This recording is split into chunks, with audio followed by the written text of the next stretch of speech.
excited ako na maka-work ang aming direktor na si Direk Chito Ronyo. Siyempre, yung mga mahuhusay kong co-actors. At hopefully, sana magka-work din tayo sa isang project. Sana nga po. Sana nga po.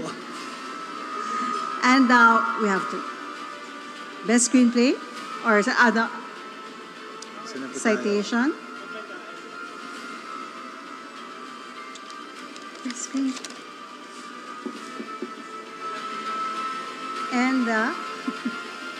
And the special jury citation goes to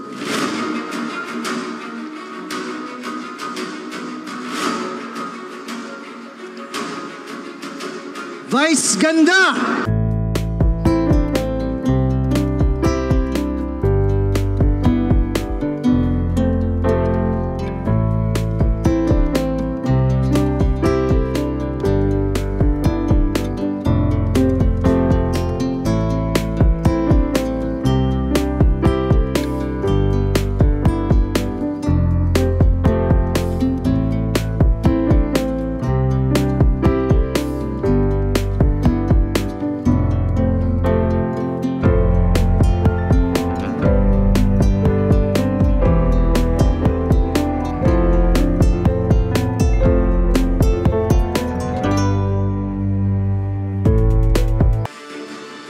Magandang gabi ho ulit. Maraming salamat. Pagtayo ko, tinatanong ko si Direk Jun at saka si Uge, ano ba tong award na to? Special jury citation for what? For best dressed of the night?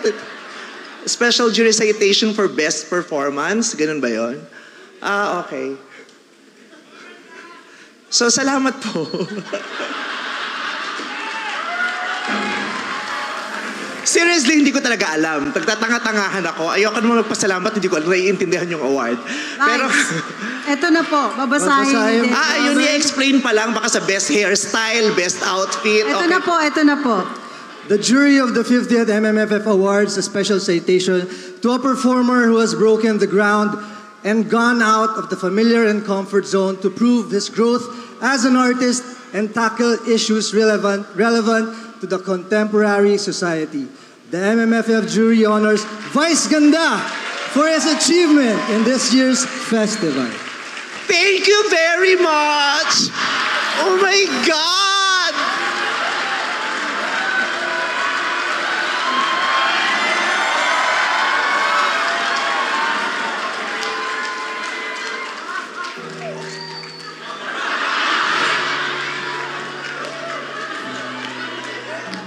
I have long been waiting for this.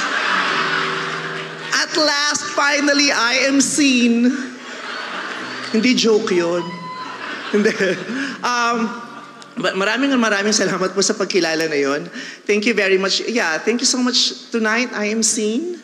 With this movie, with this project, I am finally seen. I have been participating in the Metro Manila Film Festival for years. This is the first time na meron akong award. Maraming salamat sa pagkakataon na ibinigay pa rin sa akin ng ABS-CBN.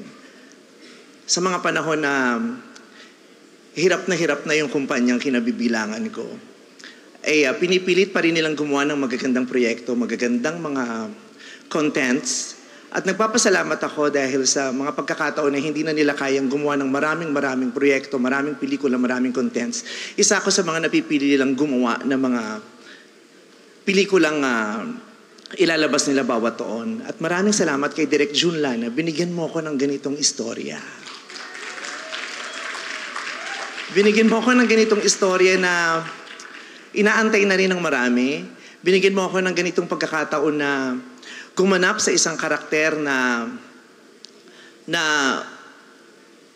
hindi lang magpapatawa, isang karakter na hindi lamang mang-aaliw sa mga manonood, kundi tutusok sa mga puso at kaluluwa ng makakakita nito at makapagbibigay ng maraming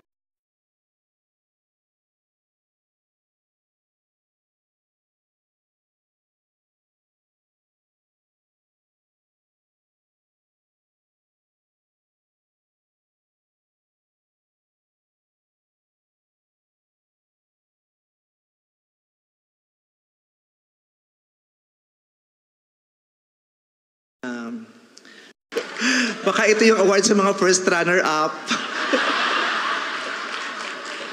Yung baka sayang naman yung outfit at saka sikat naman siya, paakyatin na natin siya for star value of the moment. Pero special jury citation, maraming salamat sa pagkilala at sinishare ko to sa mga kapwa ko artista sa pelikulang to. I also share this to Eugene Domingo, who I strongly and absolutely believe also deserved to be at least nominated for the Best Supporting Actress. Gayon din si Gladys Reyes at si Maris Racal at ang nanay kong si Malu Santos, producer ko pala yun. Malu de Guzman. Si Malu Santos naging artista. Maraming salamat po talaga. Hindi ko alam kung anong sasabihin ko, pero gusto kong i-share to sa nanay ko. Nanay, may award tayo, mabigat na mabigat. Meron ka na namang i-display at pupunasan ito pagmamalaki sa mga kasama mo sa simbahan habang ipinagro-rosaryo niyo ko. At inaalay ito sa aking asawa na si Ayon Perez. Siya ang pinakamasaya dito. Maraming salamat at inaalay ko to sa lahat ng bahagi ng LGBTQIA+ community. Para sa ating lahat to, maraming salamat sa Metro Manila Film Festival at kinikilala niyo ako at ang kakayahan ko, isang baklang performer. Maraming salamat. Congratulations to the one and only Vice Ganda! You are truly unkabogable. Grabe. Hindi ko makakalimutan yung speech niya, Robbie. Always.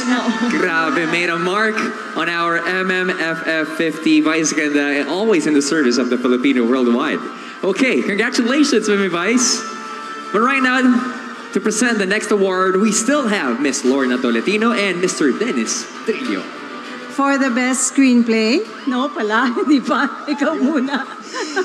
As an actor, dapat pagkabasa mo pa lang, may excite ka na sa script. Gusto mo lang gampanan yung role at maging bahagi ng kwento.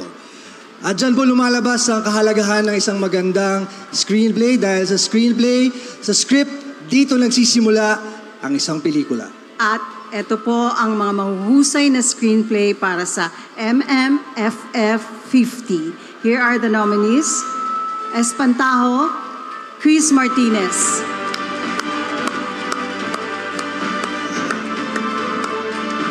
Green Bones, Ricky Lee and Angeli Atienza. Isang Himala, Ricky Lee and Pepe Jokno. My Future You, Crisanto Aquino. The Kingdom, Michelle New Nario.